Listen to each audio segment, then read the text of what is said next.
Hello दोस्तों, नमस्कार। मैं प्रमोद कुमार आपको सामाजिक ताने बाने पर आधारित पारिवारिक कहानियां सुनाता हूँ। वह कहानियां जो हमारे जीवन में सकारात्मक परिवर्तन दे सके। दोस्तों, आज की कहानी है शातिर दिमाग का स्टूडेंट।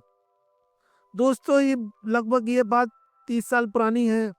9वीं कक्षा में मैंने विज्ञानी कॉपी नहीं बनाई थी और कॉपी चेक कराने का भयंकर दबाव था। मैडम भी बहुत सख्त थी। पता चलता उनको तो उल्टा ही टांग देती। पूरे 9 अध्याय हो चुके थे। सभी लड़कों ने 9 अध्याय कंप्लीट कर लिए थे और मेरे पास रजिस्टर के नाम पर बस एक छोटी सी रफ कॉपी ही थी। 2 रात तक मुझे बिल्कुल भी नींद नहीं आई। ऊपर से हेड सर को पता चलने का डर। इस प्रकार चेकिंग का दिन आ ही गया। मैडम ने चेकिंग शुरू की। 18 रोल नंबर वालों तक की कॉपी चेक हुई और घंटी बज गई। मैंने राहत की सांस ली क्योंकि मेरा रोल नंबर 22 था। लेकिन तभी मैडम ने जल्दी जल्दी में कहा, सभी बच्चे अपनी अपनी कॉपी में टेबल पर रख जाओ। मैं घर पर ही चेक करके भिजवा दूंगी। तभी मेरा शातिर दिमाग घूमा और मैं भीड़ में कॉपियों तक गया।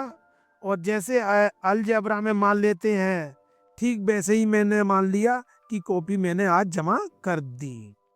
अब कॉपी की जिम्मेदारी मैडम की। 2 दिन बाद सबकी कॉपी आई, लेकिन मेरी नहीं आई। आती भी कैसे? मैं मैडम के पास गया और बोला, मैडम जी, मेरी कॉपी नहीं मिली। वो बोली, मैं चेक कर लूंगी, स्टाफ रूम में होगी, कल देती हूँ। अगले दिन मैं फिर पहुंच गया और बोला, मैडम मेरी कॉपी। मैडम बोली, स्टाफ रूम में तो है नहीं, मेरे घर पर रह गई होगी, कल देती हूँ। मैंने कहा ठीक है मैडम जी। अगले दिन मैं फिर मैडम कॉपी। मैडम बोली, बेटा, मैंने घर पर देखी थी, आपकी कॉपी मिल गई है और आज मैं लाना भूल गई, कल लाकर दूंगी। मैं मनी मन, वाह कमाल हो गया। टॉफी दिए बिना ही मैडम के घर में मिल गई। असंभव हुआ संभव। अगले दिन मैं फिर मैडम कॉपी। देखो बेटा, वो क्या है ना मैडम जी, याद भी करना भी जरूरी है। और यूं मैंने 5 दिन तक जो मुझे मिला वही तनाव मैंने मैडम को दिया। फिर मैडम ने हमको स्टाफ रूम में बुलाया और बोली, बेटा, मैंने आपकी कॉपी घर पर देखी थी, मिल गई है। आज मैं लाना भूल गई हूँ, कल लाकर देती हूँ। मैंने ऐसा मुरझाया मुंह बना लिया जैसे पता नहीं अब क्या होगा। और कहा, मैम अब क्या होगा? देखो बेटा, आपकी हमसे कॉपी गलती से खो गई है। मैं बहुत परेशान हुआ। मैं दोबारा मैडम ऐसे कैसे इतना लिखूंगा, याद कैसे करूंगा, इम्तिहान कैसे दूंगा, इतना सारा काम मैं फिर से कैसे लिखूंगा? मैडम ने ज्यों ही कहा, बेटा। बेटा, तुम चिंता मत करो, 10वें चैप्टर से कॉपी बनाओ और बाकी दोबारा मत लिखना। पीछे के 9 चैप्टर का मैं इंतजाम कर दूंगी। किसी अच्छे बच्चे की कॉपी लेकर उसकी फोटो कॉपी कराकर तुम्हें दे दूंगी।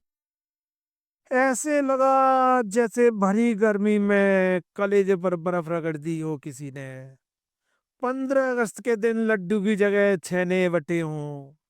मानो 50 किलो का बोझा सिर से उतर गया हो।